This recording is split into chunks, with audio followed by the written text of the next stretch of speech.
I open up the door to my life and let you come on in. This is our Wednesday night MARA meeting. MARA stands for Medication Assisted Medication Assisted Recovery Anonymous. I'm sorry, I'm tongue tied at the moment. So I'm gonna wait just a couple or 3 minutes and wait for some people to get here, and then we can get started. There, I think I like that a little better. So, y'all just go ahead and let me know when you're here.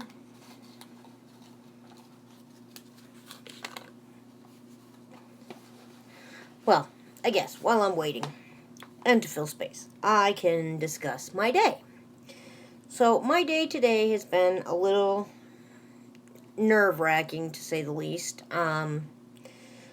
My daughter's decided that she's going to stay with me and my stepdad being her other legal guardian with my mother, and I've been running through hoops today.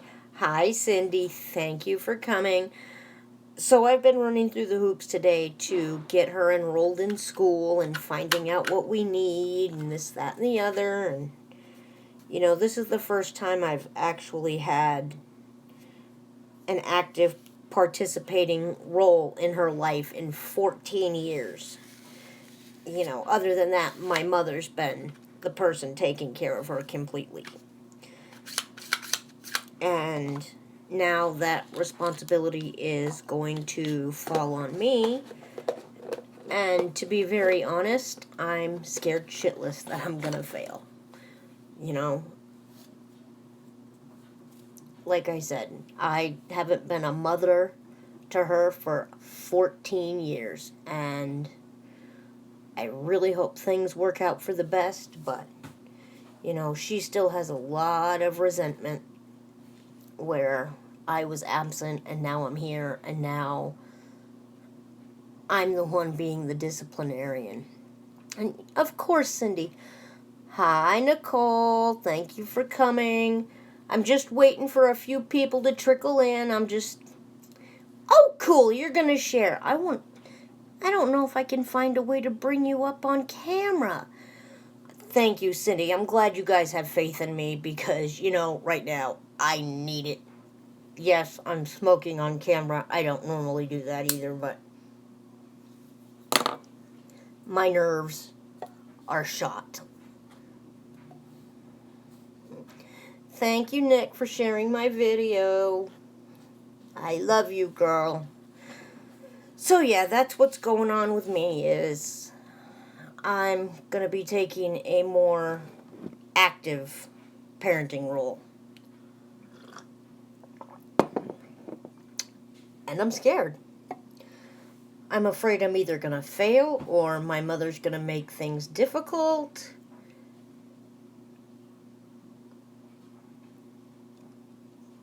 Yeah, I think in the Facebook group, Nicole, I think there is an option to share you in.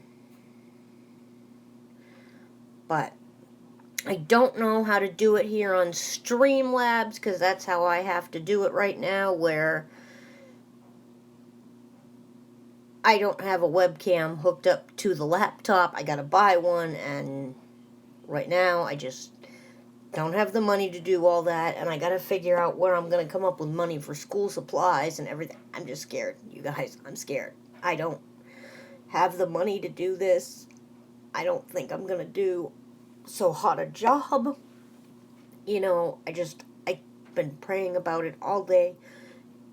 God, let me do my very best. Let me do my very best. And you help me with it.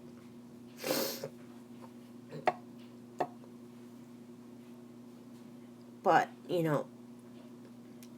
the one thing I'm most afraid of is my mother being spiteful. The woman wouldn't even answer my phone calls. So, and that was to get much needed paperwork I needed to even get my daughter in school. So what does that tell you?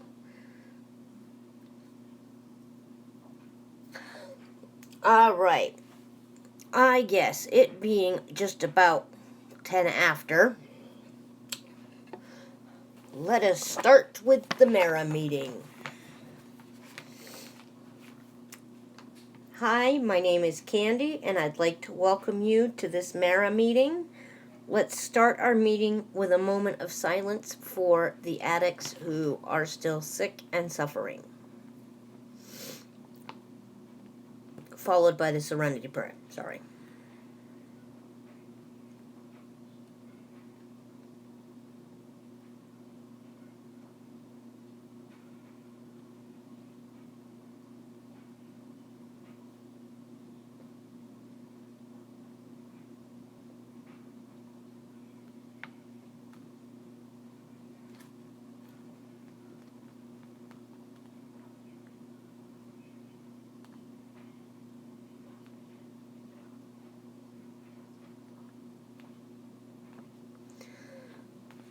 Alright, the Serenity Prayer.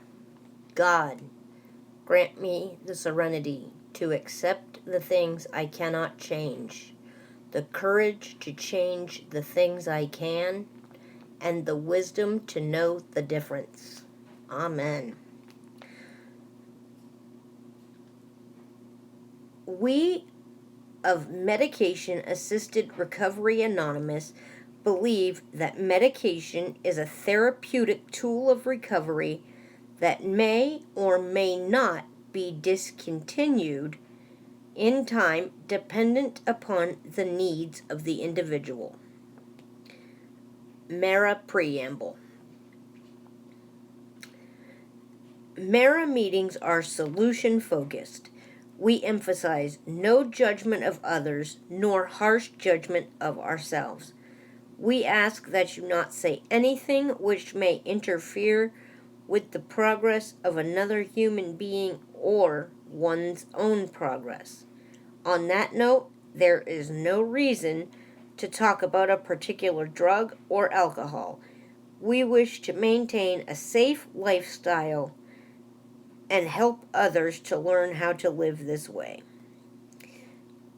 This is a discussion meeting, and at this time I would normally tell people to silence their electronic devices, but since we're doing this via electronic devices, I guess if you're using your cell phone, please at least hit your do not disturb button so that you can be an active participant.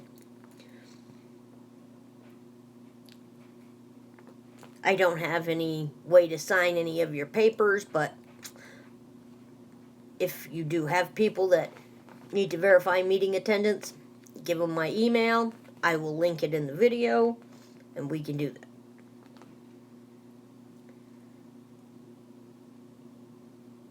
This group is autonomous, independent, and may vary from other Mara groups. If you are new to Mara or from out of town and would like to introduce yourself to the group, please do so now. Hi, I'm Candy. I'm an addict.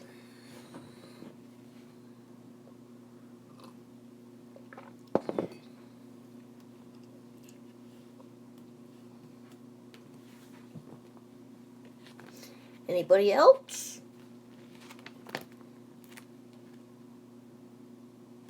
Okay, going forward. I would like to remind everyone that we do not give medical advice or directions to others. Any medical direction needs to be done by an outside physician. We must stress this because giving medical advice can be dangerous and could lead to death. We want to enjoy life, yet not forget that addiction can be a matter of life or death. Hi, Nicole.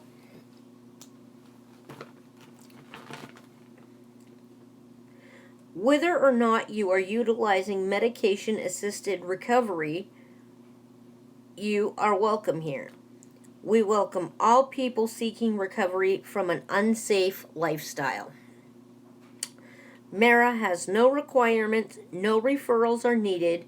We have no initiation fees, no contracts to sign. Nothing is required of you, and you are free to come and go as you like. We will not chase you down, nor attempt to make you seek recovery. You are a member of this fellowship when you say you are. We welcome all who attend our meetings with open arms.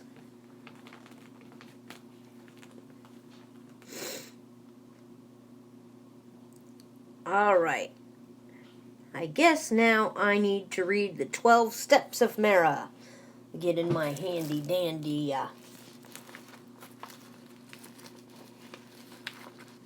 as you can see, I have them all. I will be starting a live face-to-face meeting in my state. I will be the first person who does so. All right. Medication Assisted Recovery Anonymous, the Mara 12 Steps. Hi, Khaleesi. 1. We admitted that we were powerless over our addiction and that our lives had become unmanageable. Hi, Gwenny. 2. We came to believe that a power greater than ourselves could restore us to sanity. 3. We made the decision to turn our will and our lives over to the care of our higher power as we understand. 4. We made a searching and fearless inventory of ourselves. 5. We admitted to ourselves, our higher power, and another human being the contents of our inventory. 6. We became entirely ready to have our higher power remove our defects of character. 7. We humbly asked our higher power to remove our shortcomings. 8. We made a list of all the harm we have caused and became willing to make amends. 9. We made amends wherever possible, except when to do so would cause more harm. 10. We continued to take personal inventory, and when we were wrong, we promptly admitted it. 11. We sought through prayer and meditation to improve our conscious contact with our true self and our higher power as we understand it to be. Yes, thank you everybody for coming. I love you all. Like I said, I'm sorry for smoking. My nerves are shot. 12. Having had an awakening as the result of these steps, we carry a message of recovery to those who still suffer and practice these principles in all our affairs.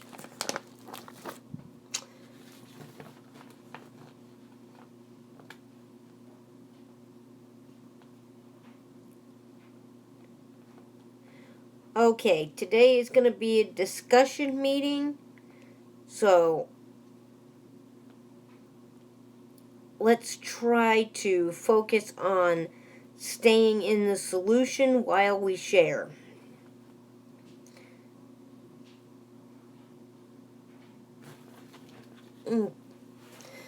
Alright, I guess I will go first. I'm Candy, and I'm an addict, and my story is, I don't know if I've shared this with you guys before, but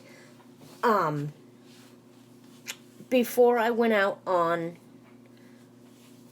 my last relapse, I was actually in a MAT program, and I was doing really well. And then I happened to have one bad day. One.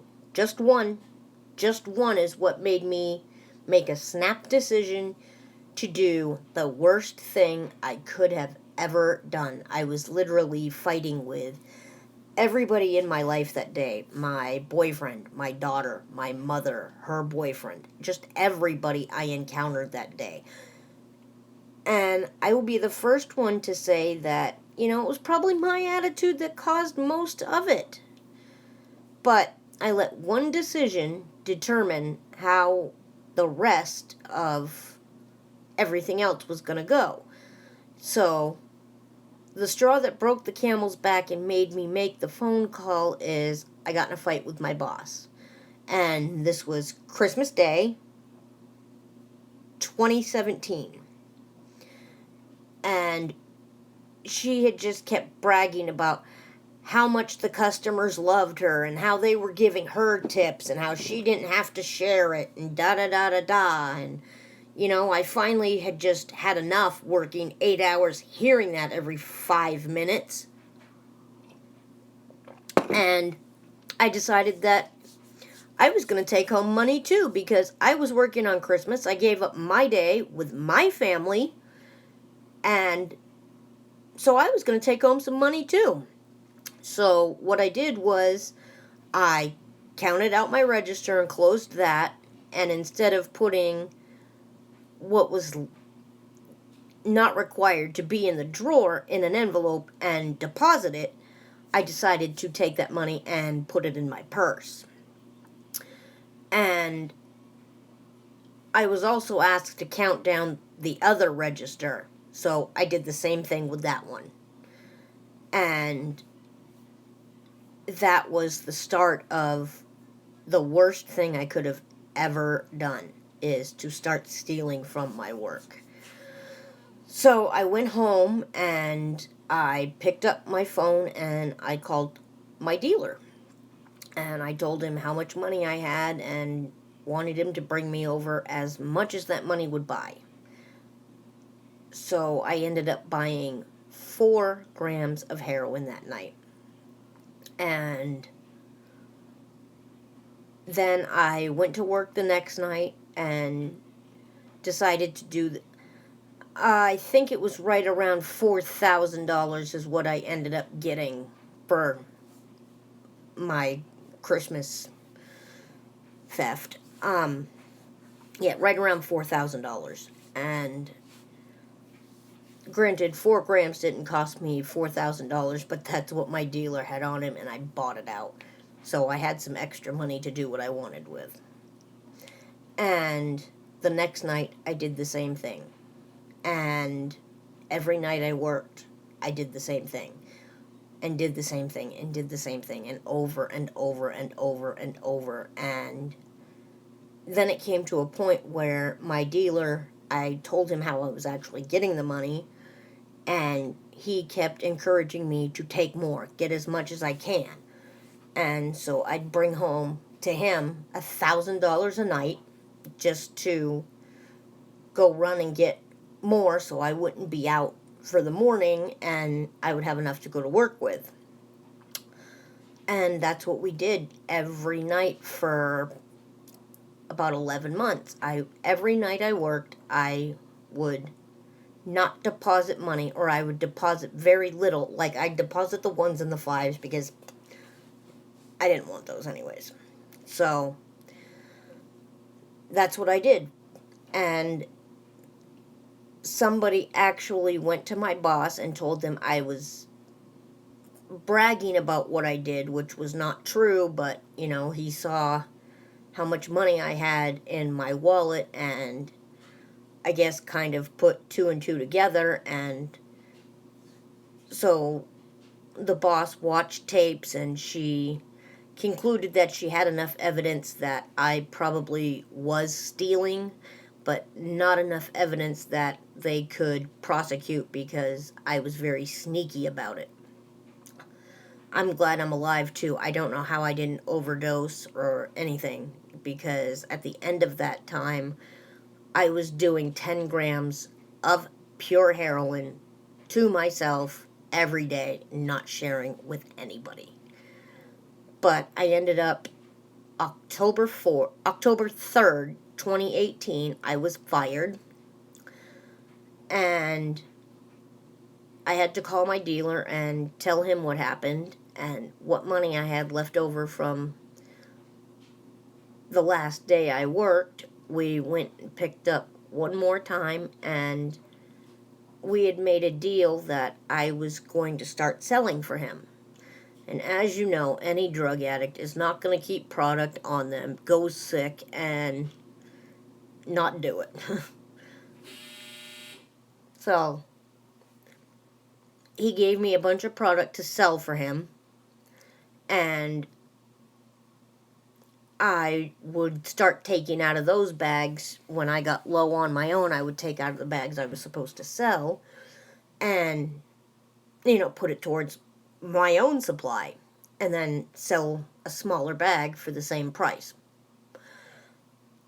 And then the dealer figured out what I was doing and decided that was that. He wasn't going to give me any more product, but if I still wanted to sell for him, I could call him and he would bring over exactly what I needed as long as the money was there.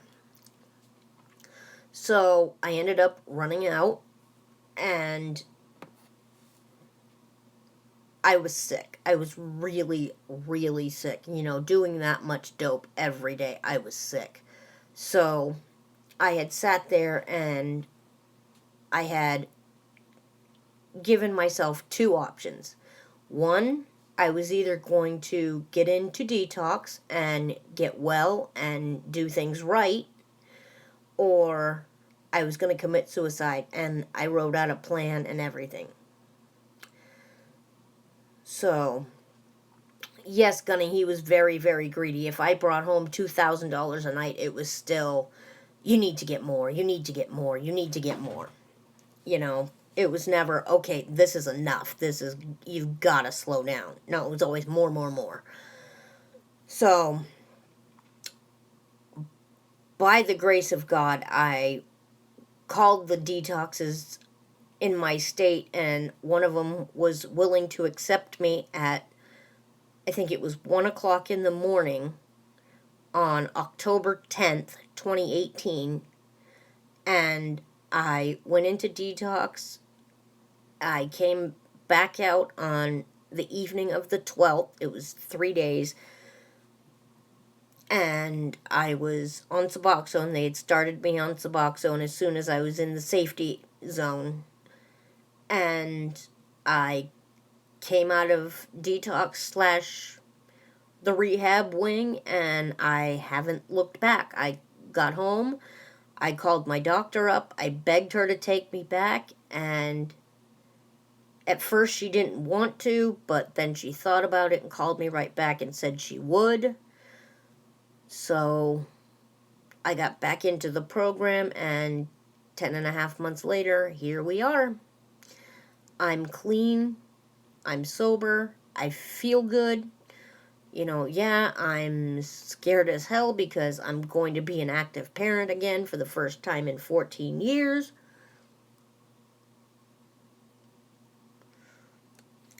And I definitely regret what I did, because I did some shady stuff, in my addiction beforehand. But that's one thing I prided myself on, is I never stole from anybody. I never stole to maintain my habit. I always had friends that would give me money, or I could do side jobs that I could get money, or, just whatever. But I wouldn't steal. I would not steal. And this last time I turned into somebody that made me so deathly sick that I couldn't even stand myself. And I feel so utterly guilty because those people were damn good to me. I mean, they were very, very good to me. So that's my story. That's how we got here. And that's how I'm now a peer recovery coach. I run the morning meditations for Nicole over on Real Talk Recovery.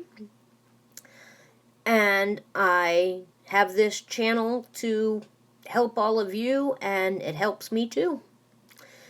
Okay, Nicole, you brought up a good topic. Let's discuss fear. Oh. I think I'm just as scared today being a parent as I was the day I had that little girl. But when I lost her 17 months after having her,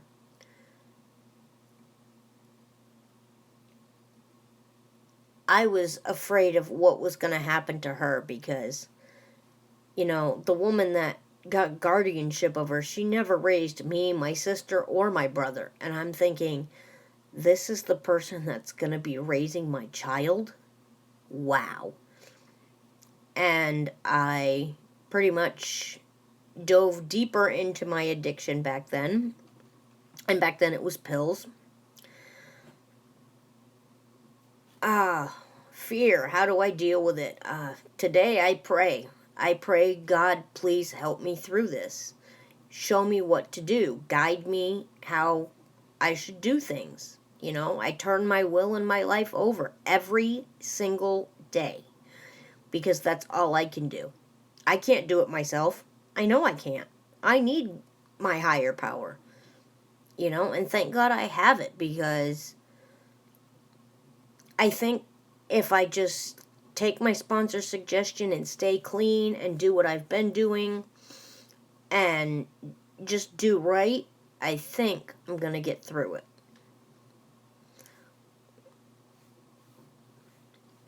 Khaleesi, what's your fear?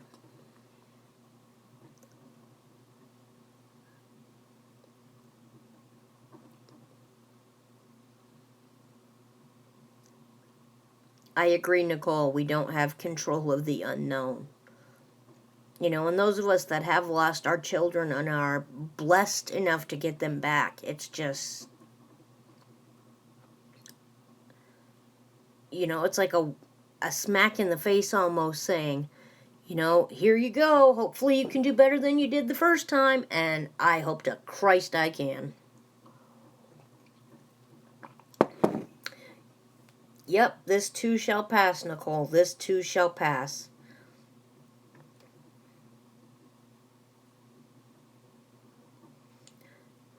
What's your biggest fear, Nicole? If you had to pick one off the top of your head, what would you say your biggest fear was today?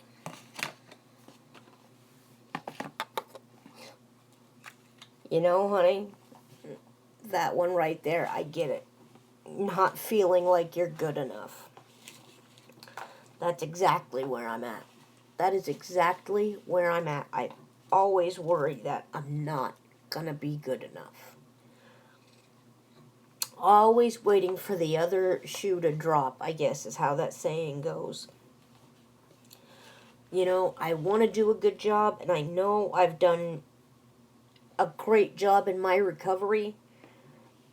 And I just pray that this is not so overwhelming that I decide to throw my hands up in the air and say I can't do this. So I understand feeling like you're not big enough.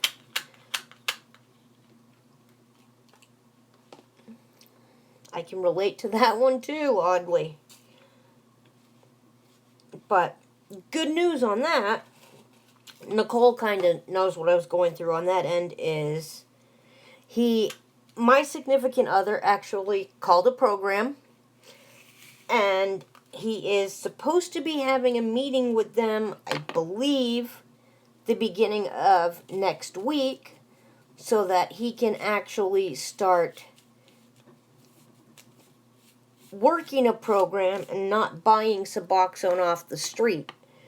Because I've already told him, if he wants to have a life with me, this buying Suboxone off the street has gone on long enough that, he needs to do something to get in a program and show me that he's serious about wanting to continue to have a life with me. And I don't mean a life centered around I'm clean and he's using. That's not the life I want for us.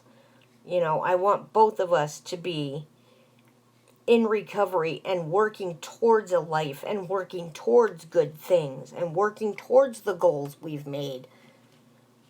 And I dread getting that call too. I don't want to get a call that my significant other of almost 16 years has OD'd because he couldn't find Suboxone on the street and he just decided to buy some dope. And he hasn't done any heroin in probably 8 months.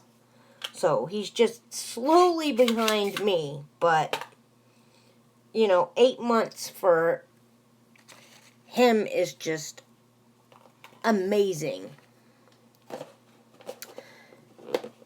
Yes, Khaleesi, I do believe that this program that accepted him, he is getting in on a federal grant. So that means everything is covered, which is awesome. And, I mean, it's going to be a little bit hectic with transportation, but we will get there. We will do what we have to do.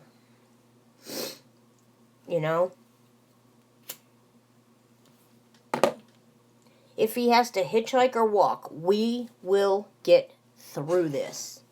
Anything he has to do, he's willing to do. And that's because we both have the common goal of wanting to have a life together, and wanting to build a life together that's not centered in drugs and chaos and criminal activity and, having the cops knock on our door every other month because one of us has a stupid warrant for something dumb. I'm just reading your comment, Nicole.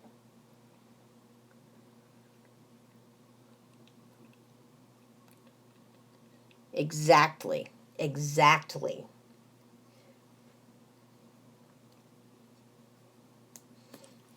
But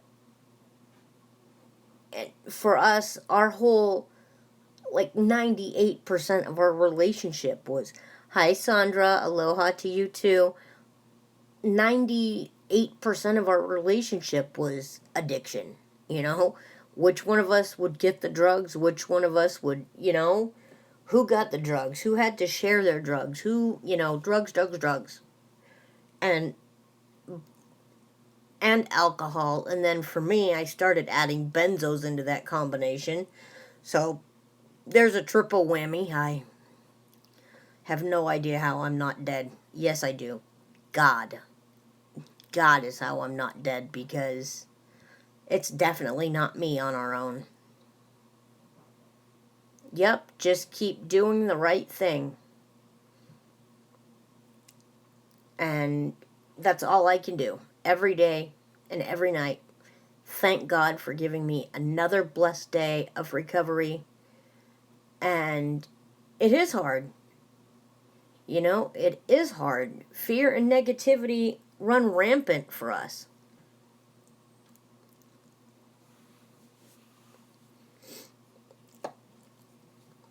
And I've prayed for months now that my significant other, his name is Brent. I don't know if you've seen the picture I have up of us on the last full moon, but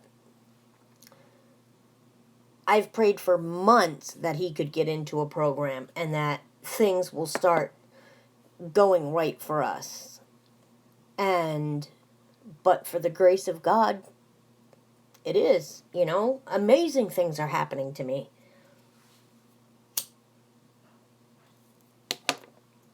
As scared as I am to be a full-time mother again, I also embrace the opportunity,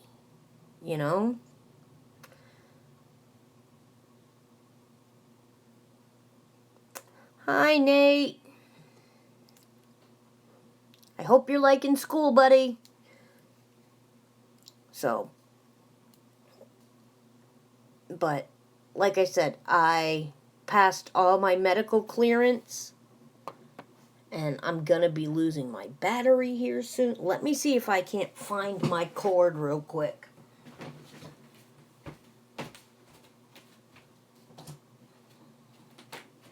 What am I going to plug it into?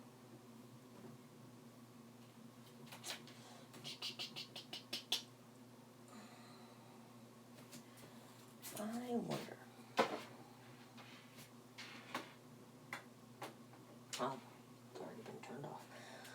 Darn it.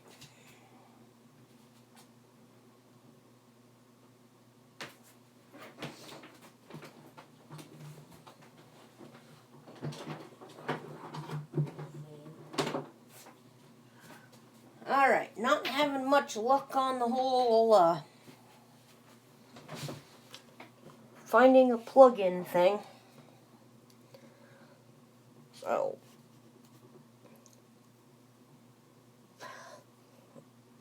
what I'm gonna do is this. Follow me, we're going this way. Whee!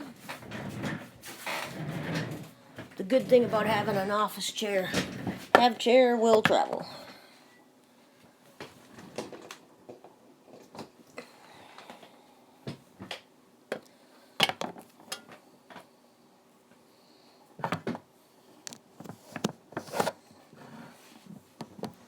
Okay.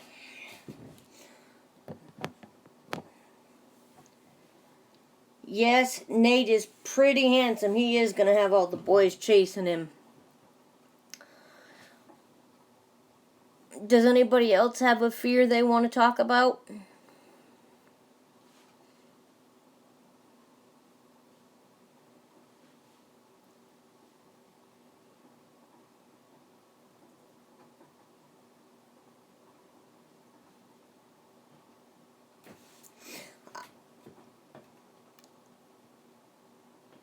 Yes, I am sorry too, Sandra, that you've been having it rough. I fully understand that, my dear.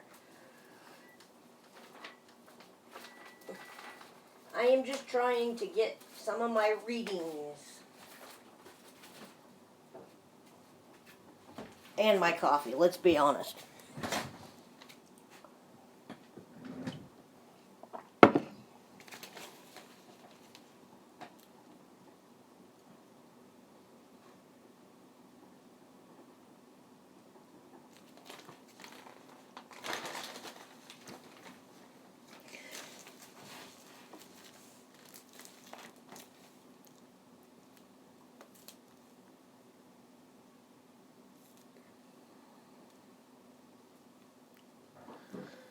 That's a credible fear, Nicole. I think all of us are afraid of relapsing.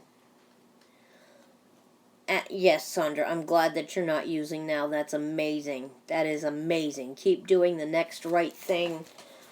You know, keep walking forward towards the light.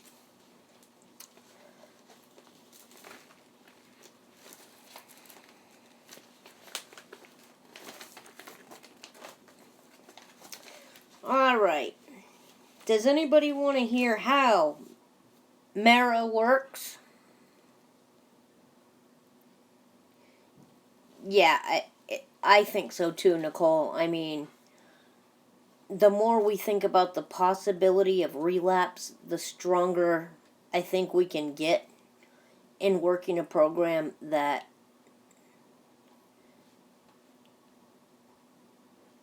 it's less of a fear so much, but it's always on the back of our minds that it could happen.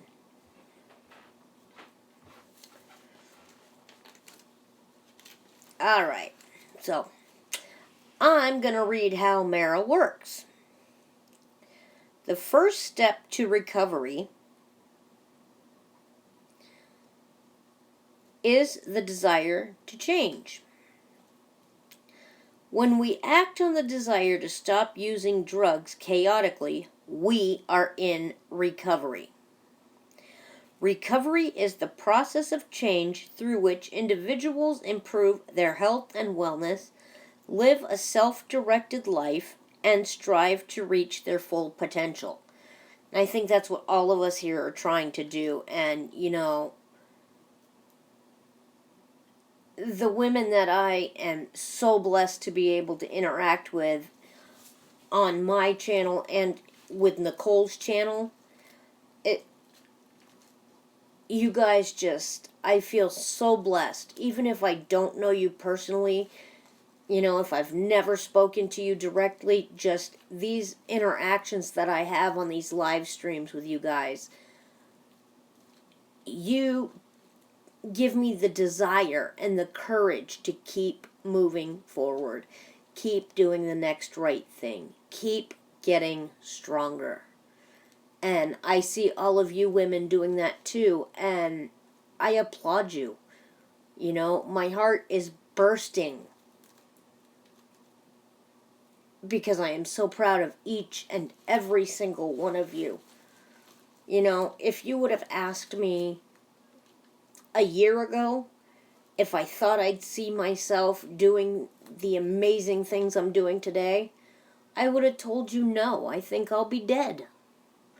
You know, that's how close I was to, you know, wanting to end all of the chaos and the craziness. And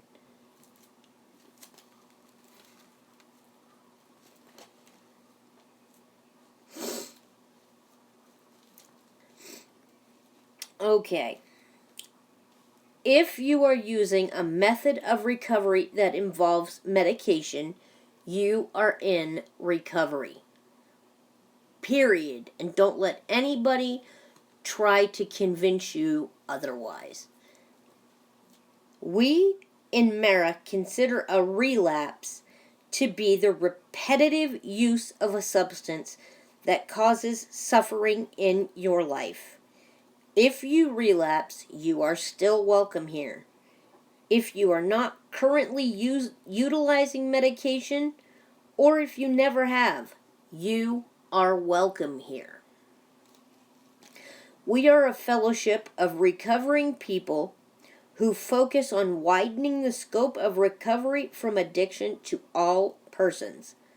We welcome all people seeking recovery. Please just keep coming back.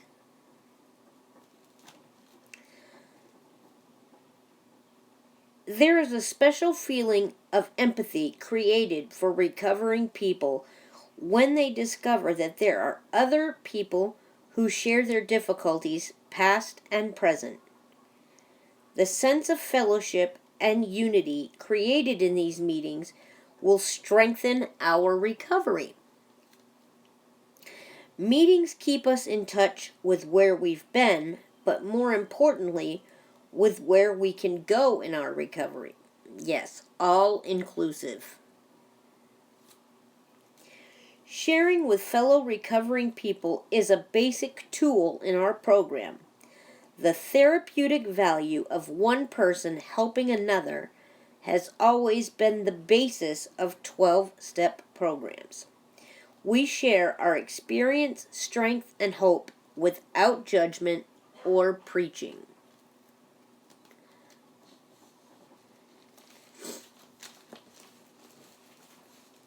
We suggest starting to pray and developing a concept of a higher power as soon as you are willing.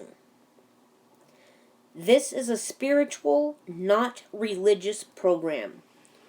What we mean by that is that we stress the importance of living by positive spiritual principles like acceptance, compassion, empathy, faith, generosity, honesty, humility, open-mindedness, and willingness. The list goes on. We believe that each member has complete freedom and autonomy to have their own belief system. Our only suggestion is that your higher power be loving and caring. We have found it helpful to have a sponsor and to use this sponsor. I can't stress that enough. You know, if you don't have a sponsor, try like hell to get one.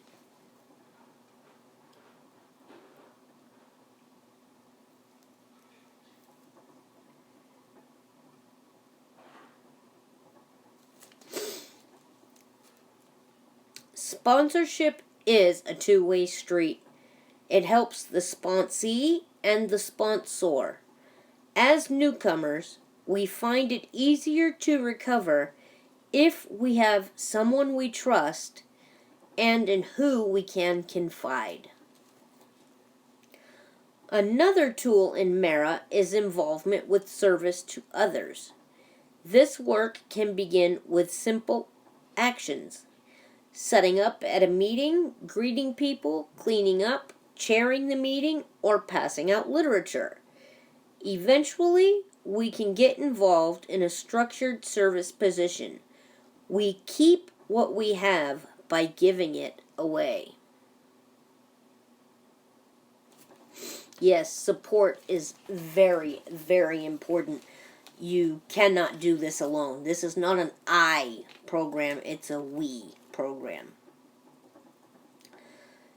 The ability to face our problems is necessary. Addiction is much more than unmanageable drug use. It goes much deeper. Through working the 12 steps, we will see the depth of our addiction in all areas of our lives, and we will find solutions to those problems. We will face the desire to return to our old ways at times. Dishonesty, closed-mindedness, and unwillingness are 3 of our greatest enemies. Self-obsession and negativity are at the core of addiction. Our addiction involved much more than just using drugs, so our recovery must involve much more than not using.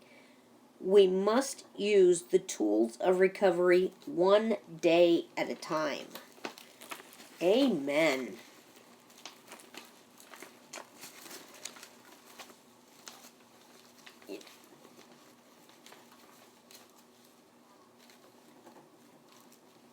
I would honestly say that where I live anyways, in Maine, I live in rural Maine. I don't know if I told you guys that, but the meetings that we have here in Maine, both AA and NA, AA not so much, they're a little more forgiving, but most AA groups around where I live and the ones I've gone to, if you so much as say the word Suboxone or any of those words, they shut you down. They don't want to hear from you. They don't really even want you there.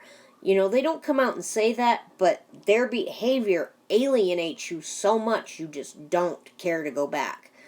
You know, they judge more harshly on that than I think they do, you know, people that show up to the meeting still in active addiction.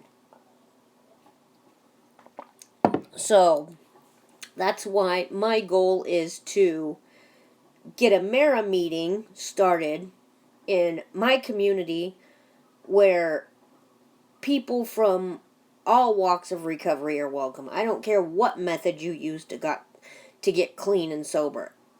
If it worked for you, you will be more than welcome to my group. And that goes for here too. I don't care what method of recovery you used to get where you are, you're welcome here. If I'm doing a meeting here live, you are welcome.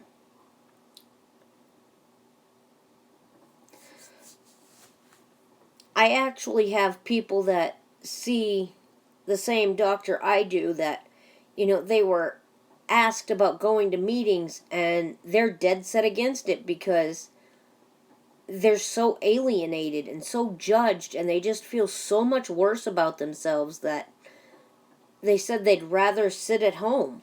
And that's sad because one of the components to successful MAT treatment is the treatment, and part of the treatment is therapy. And while, yes, we do have a counselor that we see one-on-one, you know, meetings also help. And that's what my goal is. To help, not hurt. To not be judgmental. To not make somebody feel like the lowest piece of shit on earth.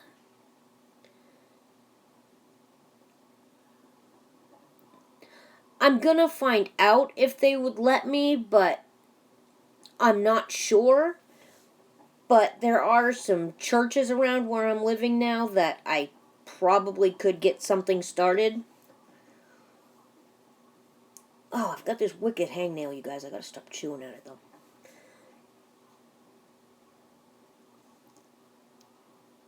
Yeah, that's what I've started doing too, Sandra, but, you know, when I go to a meeting and I'm having difficulty because of my Suboxone, or because my treatment plan's not working the way I think it should, I want to be able to open up and share that in a meeting and get those concerns off my chest. Oh, that's awesome, Nicole. I haven't been to a good speaker meeting in ages. And I do mean ages. I love speaker meetings.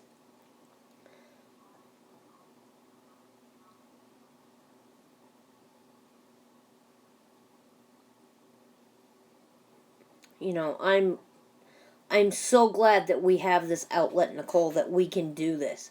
That we are blessed to be able to do this. That we can help as many people as possible. So, what I'm going to do, because it is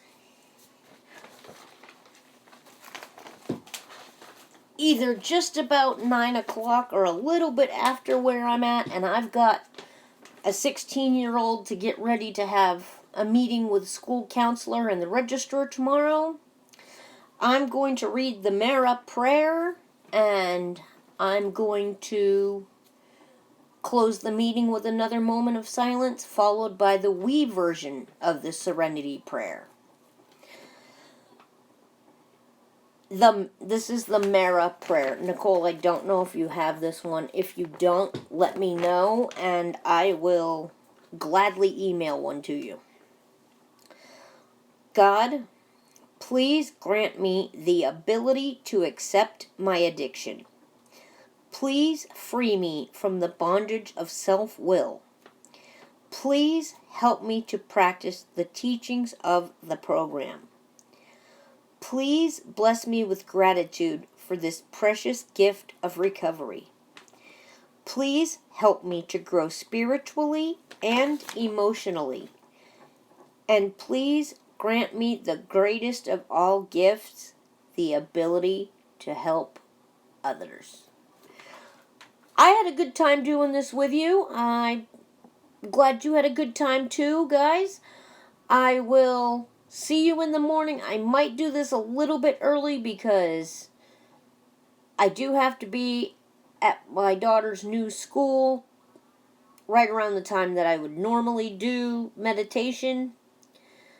So, tune in over to Real Talk Recovery on Facebook tomorrow, and you will get morning meditation. I love you. I thank you all for being here with me. Thank you for letting me be of service. I love you all. Stay safe, stay clean, stay sober. Love each other and yourselves.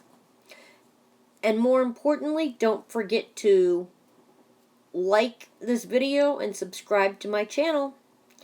Thanks you all. Bye.